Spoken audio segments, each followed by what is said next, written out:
In this container, I have placed 8 kilograms of sugar. Meanwhile, this pot was filled with 7 liters of boiling water.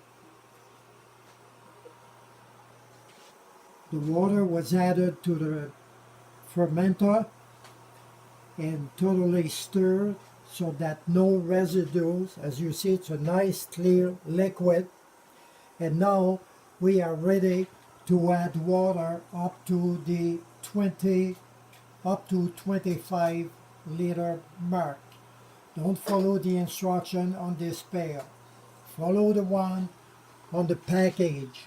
This is the Turbo Classic, and as you see, all the indication on time, temperature, volume. We will come back in a different step and show you the next one.